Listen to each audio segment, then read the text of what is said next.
Welcome into Player Profiler Primetime News with Mike Lindberg and Jeremiah Retzlaff. We are diving into all the latest NFL action and fantasy football strategies. Get ready for rapid fire updates, major injury news like DeAndre Hopkins and Justin Herbert. Plus, we're breaking down Clyde Edwards-Helaire's fantasy outlook. We got bullish and bearish segment, and not to mention our combat zone. All of this and more on Player Profiler News Primetime.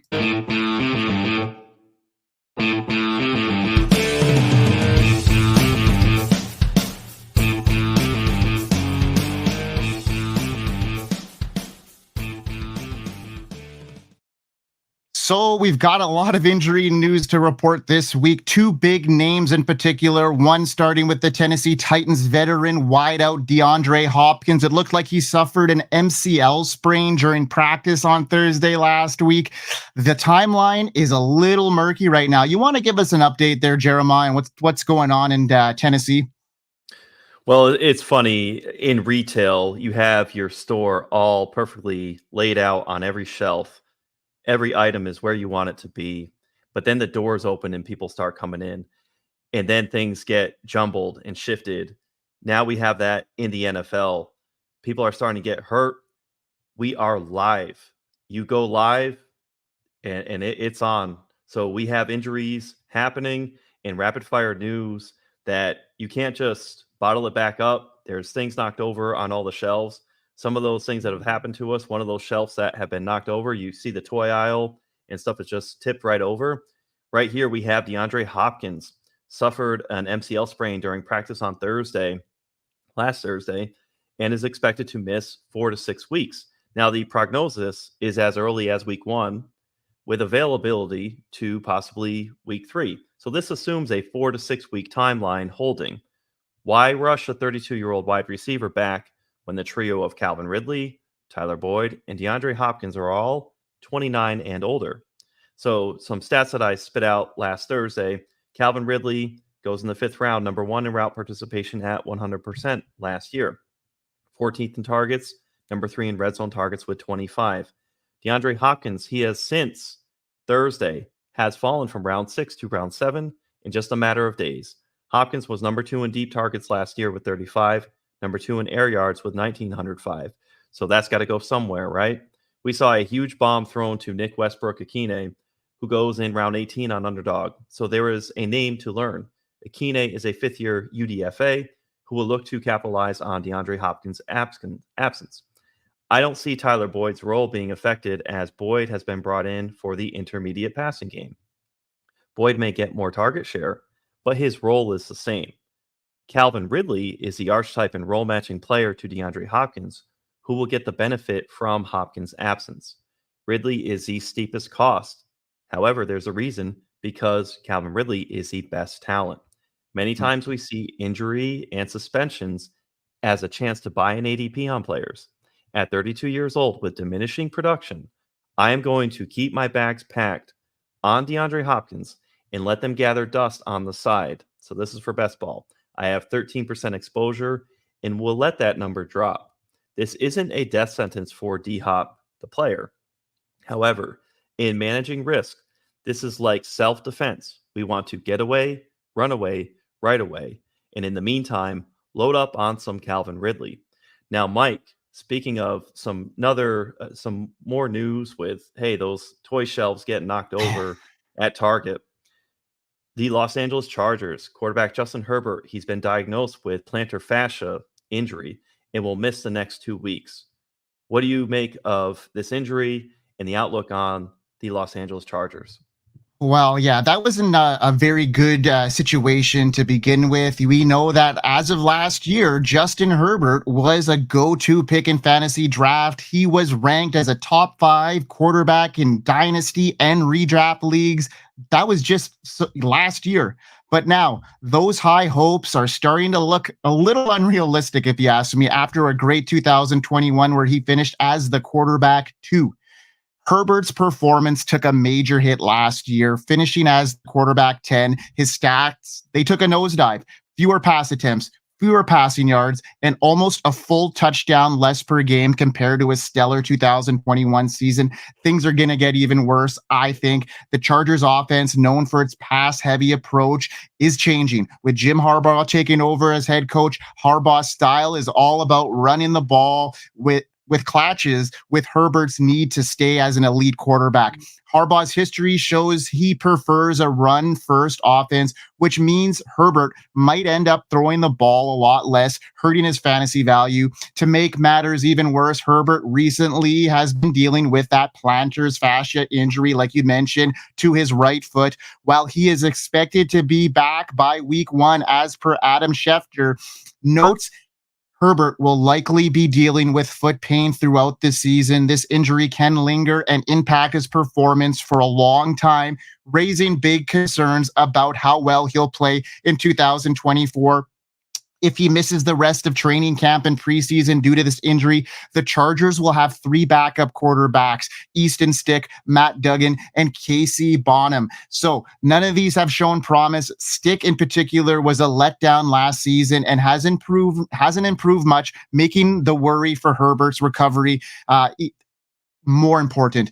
Even with the offseason changes meant to help Herbert, like adding Bradley Bosman and drafting Joe Alt, the offensive line effectiveness is still in question. The line was a major problem last year, and despite some upgrades, it still might not be enough to protect Herbert properly. With all these issues, the injury, the shift on offensive strategy, and shaky backups, the Chargers' season is hanging by a thread. If the Herbert doesn't bounce back or the new offense doesn't work out, the team might face more struggles. Fantasy gamers should be wary of Herbert. The shift in team dynamics and the ongoing injury issues make him a risky pick. If you're aiming to dominate your fantasy league, you might want to think twice in investing heavily in Herbert this season at his current ADP, but it's now dropping, which is a very interesting situation to be looking at. So there could be some value there to be had with Justin Herbert, especially if he's going past QB 17, which I've seen him go now. I was in a dynasty startup, a league this week, and Herbert, he dropped to me in the 6th round. So I was just like, I'm not really high on him, but being quarterback 20 off the board, it's almost like you have to pick him at that stage because it's such a discount. And, he did finish as the quarterback 2 not so long ago. So there is that opportunity there. And we know Jim Harbaugh, and he's got a good offensive football mind. And we don't know if Herbert is actually going to be less effective. He actually might be more effective with a better run game and better protection. So a lot of up in the air there. Yes, Jeremiah, what do you got for us? I just wanted to your point too about Justin Herbert. They were talking, there was a little bit of smoke out there about the RPO, and I think that's going to be out the window now with this injury. And then I think a name that people, like the Budweiser commercials where they in the 90s where they're like, "What's up?" Yeah. These teams, as these quarterbacks go down, need to be dialing up a name. Ryan Tannehill. Dynasty gamers out there, any quarterback in a 53 strategist, go out and make sure you can have some Ryan Tannehill. Figure out creative ways that you can get him, because I think he's laying low, ready for this swing between the beginning of the season and on. He's going to pick his spot. I think the phone's going to ring for Ryan Tannehill, if not the Chargers, someone else. So, yeah, I completely agree there, man. And that's a good savvy situation. So gamers, if you're listening to Jeremiah there, it's important to pick up these guys' backups and understand that there's a lot of situations out there where teams may be looking for quarterbacks, and there's definitely some free agents out there that could step into a lineup as well. So yeah, good call there, Jeremiah.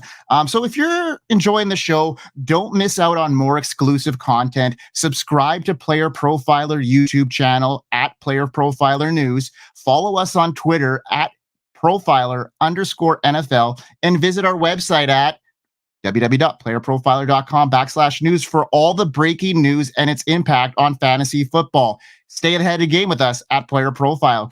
Now, Jeremiah, we've had another news story break out of Miami, and they're investing in another key figure in their offense. So last week we had Tua sign that big deal, and now we get an extension, if you will, or a restructure for Tyreek Hill. You want to tell us about that one? So with the Tyreek Hill extension, it's a restructured contract worth $90 million over the next 3 years, with 65 million of it being guaranteed. Overall, the fully guaranteed amount so far, 106.5 million, which is adjusted to be the most ever for a wide receiver. Leo Grandio, who does excellent write-ups on Player Profiler News for us, wrote the blurb you see on the website for the extension. Leo points out that since joining the Dolphins 2 years ago, Hill has been targeted an astonishing 341 times. Hill averaged 119 receptions the last 2 seasons, 1,755 yards, and 10 touchdowns per season. So Tyreek Hill put out the 3-year statement and that he would retire after that. Remember, that was a year ago. So we are on year 2 of that plan. But like the movie Big Daddy with Adam Sandler, Tyreek Hill may need to make this a 5-year plan. For now, it is a deal that stretches out for the next 3 years, pushing back retirement deadline that Tyreek had laid out a year ago. So while the jokes may abound that Tyreek Hill, he has to support his large family, make no mistake that Tyreek Hill can likely play as long as he would like. His body type and how hard he works will allow him to age gracefully. Every player is at risk of a rolled ankle, knee injury, or concussion ending their career. Tyreek Hill, though, through all his hard work and his talent, has no signs of slowing down. Take him at pick 3 in best ball drafts, buy in Dynasty, hold in Dynasty. Tyreek is the type of player that you let retire on your Dynasty teams as you want him for the duration of his career. Let's say Tyreek held to his retirement and only has 2 years left to play from today, right? That is 2 years of contending for a championship, which when you win your league, it pays for future years. The only place I'd sell Tyreek would be in teams that are totally tanked and are obvious rebuilds. So congrats to Tyreek Hill on a restructured contract. Well done. And well done to Leo Grandio on our Player Profiler news desk. Absolutely. Now, Mike, for Clyde Edwards-Helaire, his 2024 outlook, there's been some health struggles and depth chart uncertainty. What's the read on the Kansas City backfield? Well, I'm telling you right now, it's a little bit rocky, if you ask me, coming from a Chiefs truther back here. Thanks to a mix of personal and professional hurdles, the Chiefs running back, Clyde Edwards-Helaire, has missed practices due to an illness, which he later revealed tied to post-traumatic stress disorder. And, it causes vomiting syndrome. It's tough to see him go through this, and it's a reminder of the real struggles athletes face behind the scenes. Understanding this context helps us approach the situation with a little bit more empathy. On the field, Edwards-Helaire is fighting for his place behind the Chiefs starter, Isaiah Pacheco, this season. He's sharing reps with Deneric Prince and former rugby player Louis Zamet. Even though Edwards-Helaire was a first-round pick in 2020, his career has been inconsistent due to injuries and other issues. With 1,845 yards and 12 touchdowns over 4 seasons, his fantasy output has been hit or miss. Now, with more competition, his role and value in fantasy football are even more uncertain given his recent health problems in the crowded running back room. Edwards-Helaire's fantasy value is up in the air. While he has shown potential and his current situation makes him a risky pick, fantasy gamers should think of him more as a backup or insurance policy after their key starters. It's important to keep an eye on his recovery and role in the Chiefs offseason as this progresses. On a brighter note, Deneric Prince is making his name felt in Chiefs training camp. The second-year running back is moving up the depth chart and showing promise. With Jerick McKinnon no longer with the team, Prince has a chance to secure a significant role. His solid performance in workouts and early camp suggests he could be ready to make a big impact this year. Prince has a strong background with 1,700 rushing yards, 14 touchdowns at his time with Tulsa. He fits well in the Chiefs' offensive style. One thing to watch about Prince is his ability to handle pass protection, which is crucial for running backs in Chiefs' high-powered offense. His competition, especially with Louis Zamet, could influence his role. However, Prince early camp performance suggests he might have an edge. Right now, Prince looks like He is the third running back on the depth chart behind Clyde Edwards-Helaire, and we're going to have to quickly and diligently monitor that situation. The Chiefs running back situation is full of potential changes with Edwards-Helaire ongoing health issues, strong competition from players like Prince and Zamet. His fantasy outlook is certainly uncertain. Keeping track of these developments will be crucial for fantasy gamers trying to navigate the Chiefs backfield in 2024. It's one that I'm sticking at. I'm going to have a couple shares here and there of these late round guys in case, Isaiah Pacheco does go down with an injury with the way he runs and his style of play. But yeah, I'm unfortunate situation. And it reveals a little bit here about, maybe that's why Edwards-Helaire has struggled over the last couple of years here. So could be something that is a step in the right direction from the former first round pick. That could be a thing that maybe he's going to manage this and he could be a bounce back. And it'd be a great story if we could see him bounce back from what he's seen and the adversity that he's faced. And to your point, Mike, you really just root for all the players because you want them to make social emotional decisions that are sound. You want them to have good headspace. You want them to stay in peak physical condition because it's a grueling sport. We want these players to succeed. And it's just one of those things where you can drop a bag of money on somebody, but their problems don't just go away. All right. The physical paper doesn't necessarily take care of that. Money can solve a lot of problems, but it just goes to show you, as you had said, these players are human. And, it's more of a thing that you can relate to the players versus, we put players on such a pedestal where we think things don't affect them. So hopefully Clyde Edwards-Helaire is getting the help that he needs. And speaking of injuries that we talked about DeAndre Hopkins, Justin Herbert. You sit there and think, man, if there was a way that I could understand where I could maybe predict an injury or understand that there's a higher percentage of an injury, the Podfather has something for us on the injury finder. Let's look. Hey, you're in your fantasy draft and someone says, hey, that guy's injury prone, I don't want him. And you're like, I don't know. I don't think you can predict injuries. Well, guess what?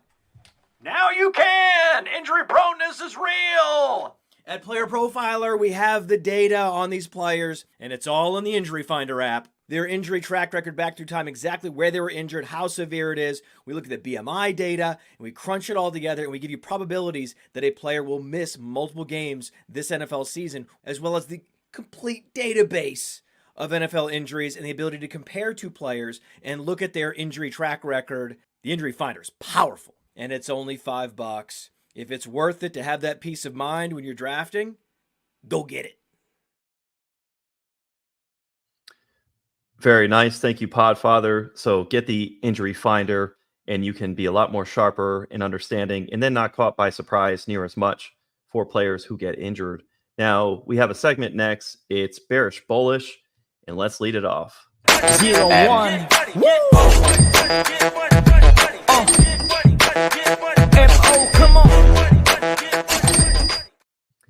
So we flip-flop each week. This has been such a fun segment to do. Bearish and bullish. Last week, I had a bullish player. So this week I have a bearish player. So I am going to start off, Mike. I have Aaron Jones, RB19. I am bearish on Aaron Jones on Underdog in round 7. I am missing out on Aaron Jones in drafts this year. As a best ball drafter who has a few hundred drafts, there is always a constant pressure to get exposure up on certain players. You want to get those numbers up. Wolf of Wall Street, right? On my mind right now to increase, just an example, in different pockets of the draft for me are guys like Breece Hall, Deontay Johnson, Javonte Williams, and Javon Baker late. So there's all different pockets you want to increase. After I get those numbers up, there will be other players I want to shift attention to. You'll always feel that when drafting in bulk. You'll never read all the books that you want to, but you can get a lot of them along the way. With the fade on Aaron Jones, it is simply two elements for me. From a usage standpoint, team standpoint, and age factor, I am fading Aaron Jones. So it's really his whole scenario of where he's at. Secondly, when you make a choice for something, invariably, you're having to make a choice against something else. So at ADP, I expect Aaron Jones and Ty Chandler to split work more than we would like. I don't trust JJ McCarthy and Sam Darnold to distribute the ball to Aaron Jones in the manner that Kirk Cousins would have. And then as far as at ADP, for choosing something for and something against, I choose against Aaron Jones and am bearish because I am drafting JSN, Kyler Murray, Brian Thomas Jr., Evan Ingram. Going just after Aaron Jones, I like Ramondre Stevenson, Najee Harris, Jalen Warren. So there's a shout out to a combat zone we had. Najee and Jalen I prefer over Aaron Jones. Jamison Williams, Zamir White. So I'm taking the stand that Aaron Jones will have to defeat me against the field, and I am confident that he won't in 2024. So that's my bearish, Mike. What do you got for your bullish?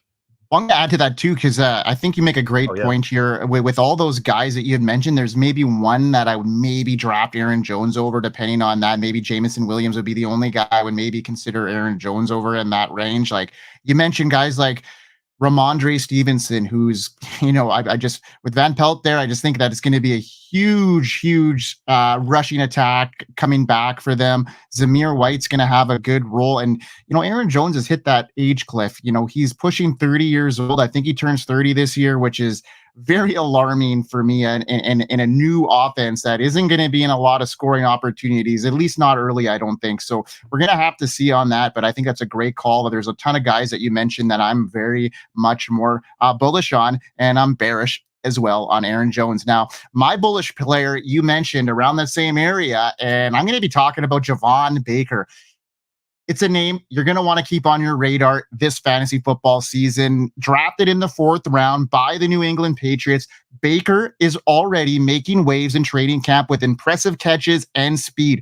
The Patriots offense is known for utilizing 3 wide receiver sets, which gives Baker plenty of opportunities to shine with the team looking to revitalize its passing game. Baker could step into a significant role and become a key player this season.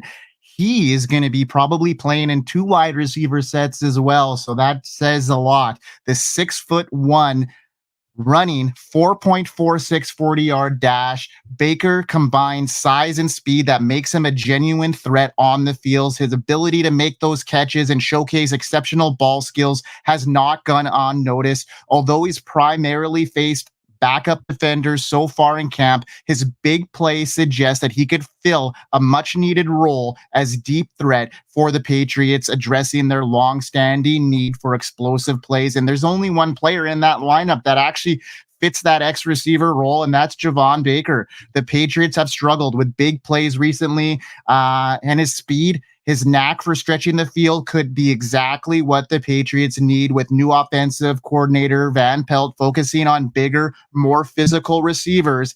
Baker could be a valuable asset as a potential primary slot receiver. This could add a fresh dynamic to the Patriots rushing attack. Currently, Baker's ADP is sitting at 200, making him a fantastic low-risk, high-reward pick. His chances of seeing more playing time are promising, especially as he builds chemistry with quarterback Drake May if he ends up starting the year, or Jacoby Brissett. If Baker continues to impress, he could turn into a valuable late-round pick with significant upside.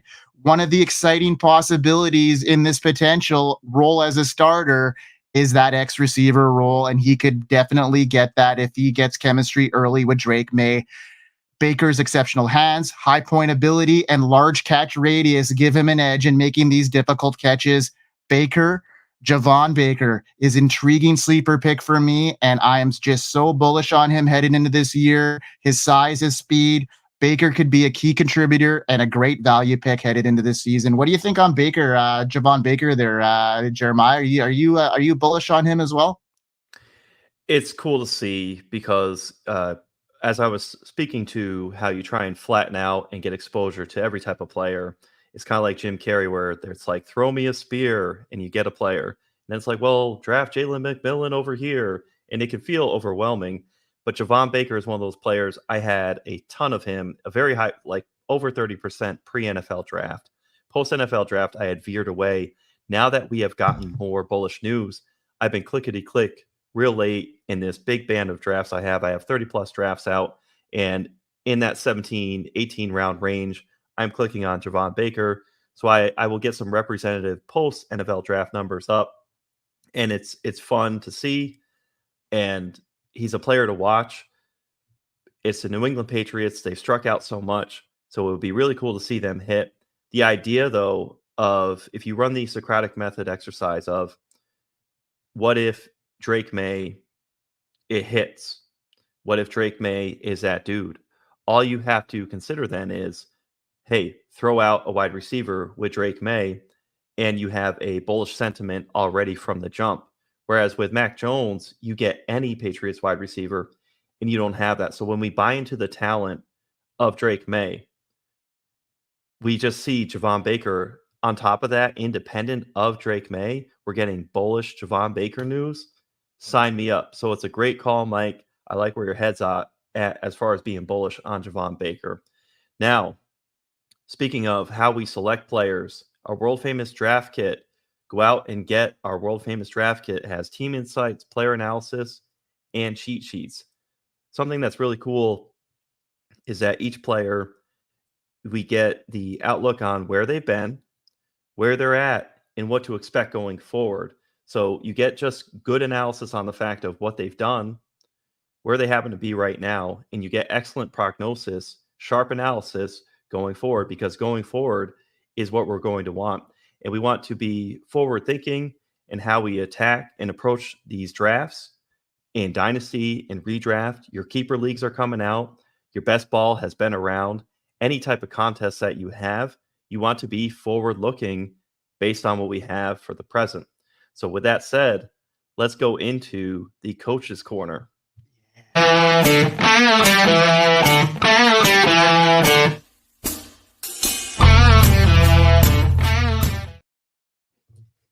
Awesome. So I am going to think, pair, and share about the Detroit Lions. Just a fun electric offense, right? I have the Underdog Exposure set up. Amon-Ra St. Brown. All right, let's grip and rip here. 5.9 overall in the first round. Wide receiver 5 in 2023. He was 5th in targets, target share, and target rate. Also 5th in slot snaps with 472. A lot of 5s out there for Amon-Ra St. Brown. 5th overall in a lot of categories. We had CeeDee Lamb versus Amon-Ra St. Brown, the debate in Combat Zone. Mike, you made a great case for Amon-Ra a few weeks ago. The appeal to Amon-Ra, as well as CeeDee Lamb, is that their teams are smart enough to move them around the formation to create mismatches. This is such a simple hack, deploying your best players in the best possible manner. Last year, St. Brown had 20.7 fantasy points per game, which was 4th at the wide receiver position. Over 1,500 receiving yards, 119 receptions on 164 targets. From 2022 to 2023, Amon-Ra saw a jump from 6 touchdowns to 10 touchdowns. Recall that Amon-Ra fell at the 1-yard line so many times in 2022, which gave Jamal Williams all those easy touchdowns. This regressed in a good way for Amon-Ra in 2023. Expected to repeat. Amon-Ra St. Brown has the ability to score 12 to 13 points on any given drive. That is how dangerous he is. Amon-Ra lives in the conversation for the wide receiver 1 overall this year and is currently flip-flopping with Justin Jefferson in drafts. Talk about elite company. Now, speaking of elite and who we're hoping to be elite again this year, Jahmyr Gibbs, 12.6 on Underdog, first round as RB4 going off the board. Remember last year that it took Gibbs some time to ramp up. The first 4 weeks, Gibbs didn't finish higher than RB19. Gibbs had 4 top 3 weeks from week 7 to 10. Gibbs had 6 top 3 weeks or better for the season. Gibbs goes as RB5, whereas he finished as RB10 last year. Incorporating the usage we saw from week 4 onward for the entire season this year, expect Gibbs to match his RB4 price. Now let's go to Sam Laporta. Tight end 1, going off the board on Underdog at the 3-4 turn. Has been living in round 3 most of the offseason. In Dynasty, fantasy gamers are living off the high of where they selected Laporta in startups and rookie drafts last year. Keeper leagues, which are a branch between redraft and Dynasty, are filled with round 15 and onward late round goodness. if your keeper league has the rule where it's +1 of where you drafted in effect, you're getting such a massive value. So I've got a league where I'm getting Sam Laporta in round 15, and it's just wild. It's just a stupid value. So you'll love to see it. On Underdog, though, from a war value standpoint, investing in Sam Laporta in round 3, you should only really incorporate some representative 4 to 8% exposure as you're choosing against other elite talents at that pocket of the draft. So that's part of the exercise I talked about with Aaron Jones. You choose some players, you choose others. You want some Sam Laporta. You just can't go overboard like you may have last year when you really bought into him so late. Now let's go to David Montgomery. RB17 getting drafted in 2024. In 2023, though, he was also RB17, so it's a mirror reflection. David Montgomery is going at the 6-7 turn. He's creeping up in ADP. It is tough to find a better contingent value running back than David Montgomery. David Montgomery is a top 12 running back in the event Jahmyr Gibbs misses time. This would be on a per-game basis, but also expanded out to an entire season. Should we see Jahmyr Gibbs be out? So we would see D-Mont be a top 12 running back. So I just want to give a huge shout out to David Montgomery. We talk about, what the players go through and who they are as humans. David Montgomery had a rough start to his career in Chicago. Montgomery truly worked on his craft and still does, which is a testament to how good he is today.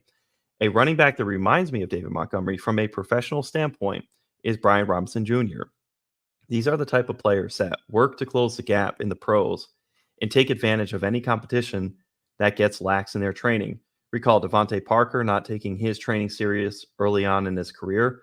The fall off is steep. In the reverse of that, I've seen that from David Montgomery, and I expect that from Brian Robinson Jr. Now let's go to Jameson Williams, wide receiver 47 on Underdog, going in round 8. We're getting nothing but bullish reports on Jameson Williams. Let's examine the burn rate on Jameson Williams that you've had as a fantasy gamer. The first time it was injury. The second time it was his gambling issue. So all in all, it resulted in time off the field. This is the first offseason of Jameson Williams' pro career where his body and maturity seem to be in alignment. This is a make or break year for Jameson Williams. Williams is a lid lifter if he hits at his ADP.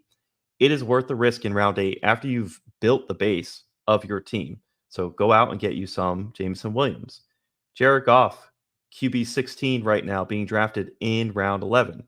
Jared Goff and Brock Purdy's ADP does not make sense to me. Purdy goes 110 on Underdog in early round 10, and Goff goes 125 in round 11. So there's a 15-pick difference where Purdy was QB6 in 2023 to Goff's QB7. Give me the Jared Goff QB discount when comparing Lions and 49ers Bills for your Week 17 best ball contest. There will be inconsistent value built out of these wide receivers. So down further on the board on display, I've got Khalif Raymond, Doris Fountain, Donovan Peoples-Jones, Antoine Green. There's just a whole list of receivers, and you're getting different bullish and bearish reports on the players late. A Jameson Williams breakout, though, going back to him, will leave these receivers irrelevant. So I get the impression that the Lions really want Jameson Williams to take both the Josh Reynolds target share and the role that Jameson Williams had last year. When you combine the JMO and Josh Reynolds role last year, you have a lot of good secondary production to Amon-Ra St. Brown. So like Pac-Man, I expect Jameson Williams, if he matriculates up, he is going to absorb such a valuable role. Last year, you had to decide, if you were doing touchdown props or over-unders on their yardage. Josh Reynolds and Jameson Williams kind of traded off. I see all of that production going to Jameson Williams this year, leaving these late-round receivers mostly inconsistently irrelevant for fantasy football. Hendon Hooker has no ADP. He's simply a cuff in superflex formats. Maybe you can try and entertain a custodial build in larger tournaments. Say you're maxing 150 lineups. He can be your 1% of 1% in your QB rooms. So, Mike, that is my breakdown. I said a lot about the Detroit Lions. What do you? I think you hit the nail on the head on a lot of those situations. Sam Laporta to me is a tough risk there with his ADP being tight end one. When you factor in, Jameson Williams gonna need a bigger role, you got to think that Jahmyr Gibbs is going to garner a little bit more run this year as well, especially after what we saw in the latter half of 2024. So they're all very aggressive ADPs, if you ask me, and they're going to be hard to attain on any single one of those guys, especially the top three like Goff, Gibbs, and Amon-Ra, and then Laporta, obviously with the ADP of tight end one, is going to be a really really tough to hit. If you believe in Laporta, there's a lot of things going his way, but I think that the touchdown regression negatively will happen. He scored a very hard, sustainable amount of touchdowns, and we know that fluctuates from year to year. I would like to see him, garner a larger target share, and if that were to happen, I'd be more in on Laporta. But yeah, that's a tough ADP to hit. You think you nailed it there with those secondary players, and you're making me want to look into Jameson Williams a little bit more now after the Aaron Jones comment, and now seeing kind of where you've put them, slated them up there, and there's definitely a bigger piece of pie there to go. So interesting view there, and I'm going to look in a little bit more into that. So thanks for pointing that out to me. Let's get into the chef's table. Let's go.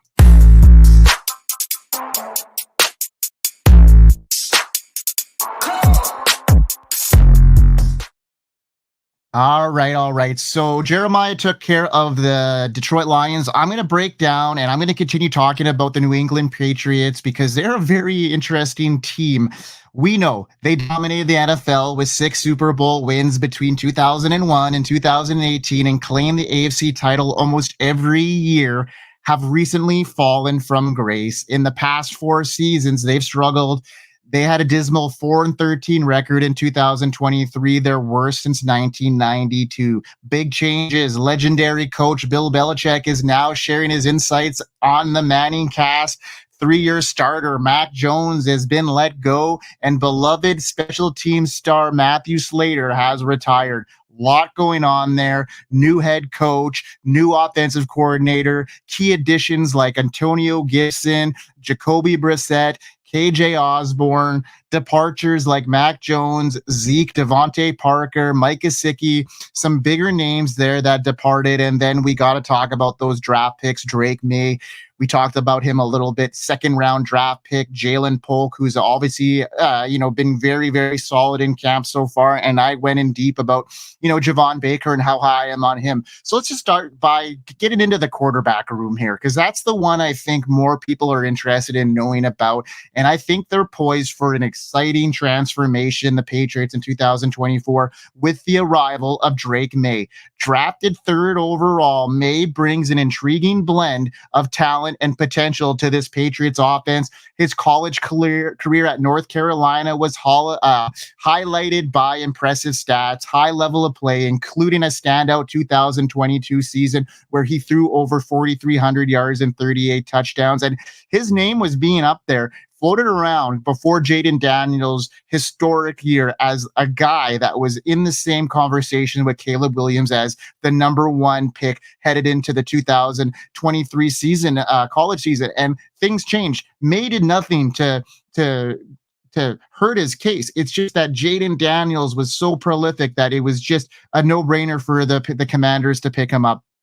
May's dual threat capabilities offer substantial fantasy upside that should not be overlooked. With over 1,400 rushing yards, 16 touchdowns in college, May has proven he can contribute significantly on the ground, adding an extra layer of value to his fantasy profile. His rushing ability places him in favorable comparisons to quarterbacks like Trevor Lawrence, Anthony Richardson, who have shown strong rushing components to elevate their fantasy value. Even if May experiences some growing pains, his ability to rack up rushing yards and touchdowns could yield a solid fantasy floor if he finds rhythm as the starter. While there is some uncertainty about whether May will take the reins as the starter, his potential makes him a worthwhile investment. Jacoby Brissett, the current veteran option backup, offers consistency but lacks that high-level fantasy ceiling that May possesses. Brissett Role might likely be to manage the game and provide stability early on if he does end up being the starter, but I think they're going to roll the dice early and often on Drake May to see what he's all about.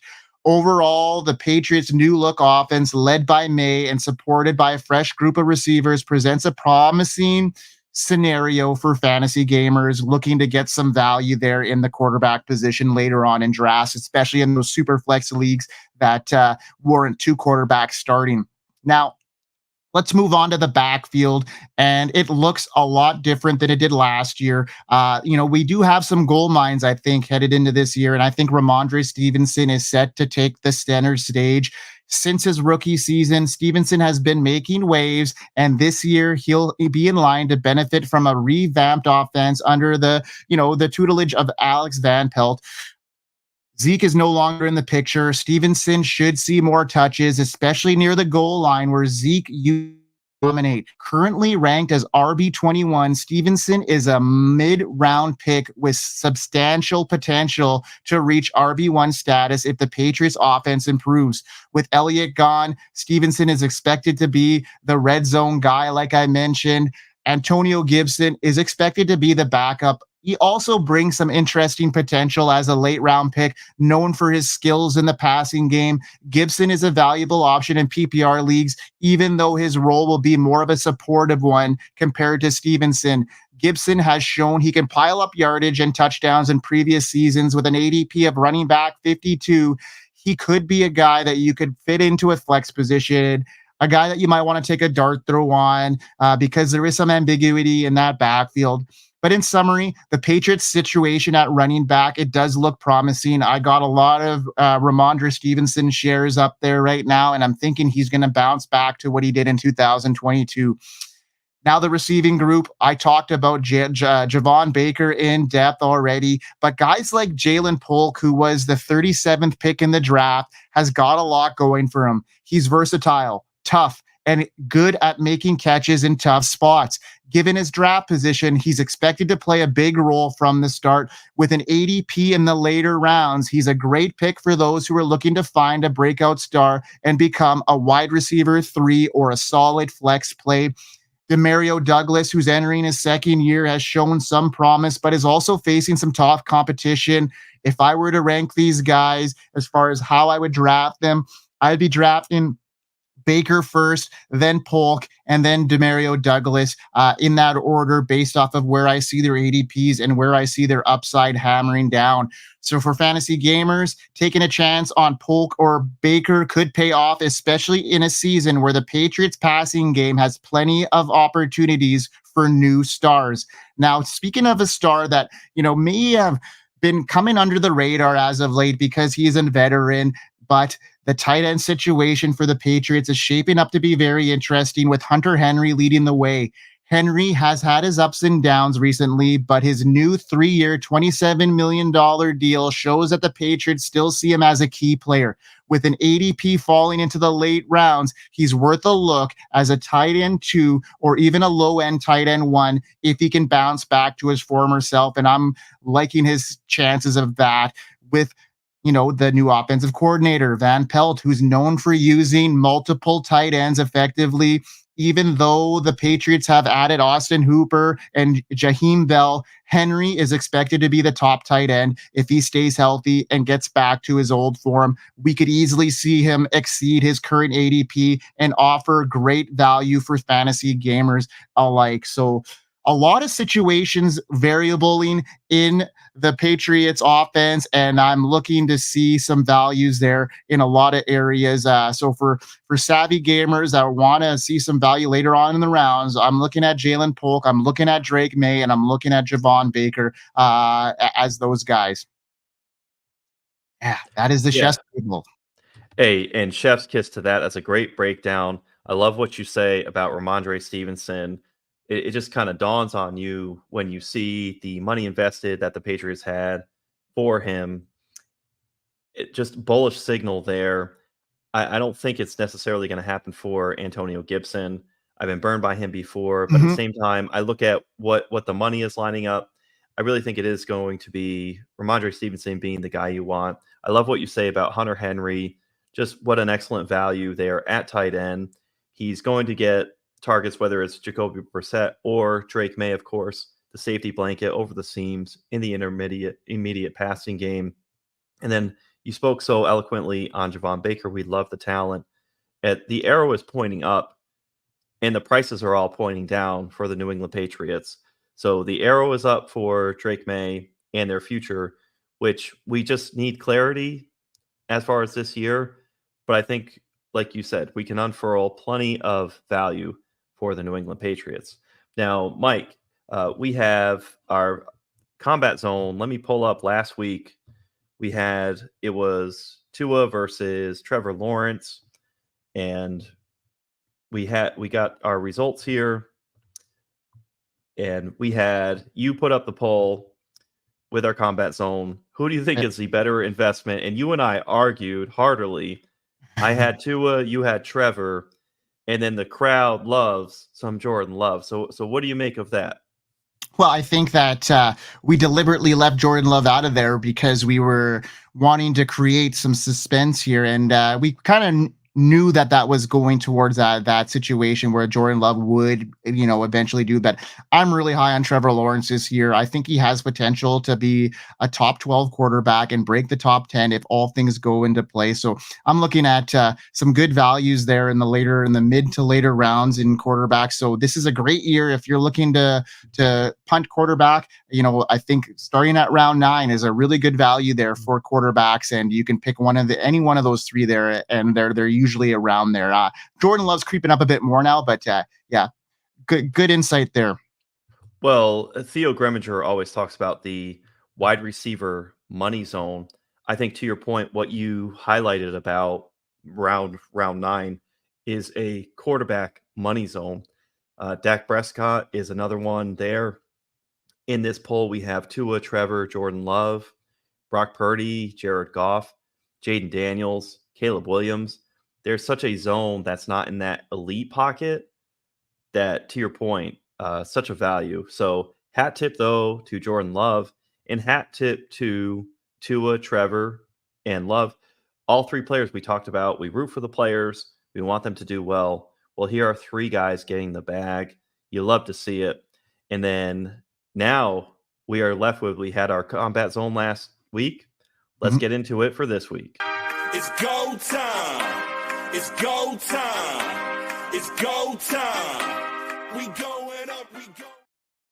So last week, Jeremiah started this off, and this week I'm going to start it off. So this week's combat zone is an interesting one, and it's one that's going to peg two rookie wide receivers against each other. The one in the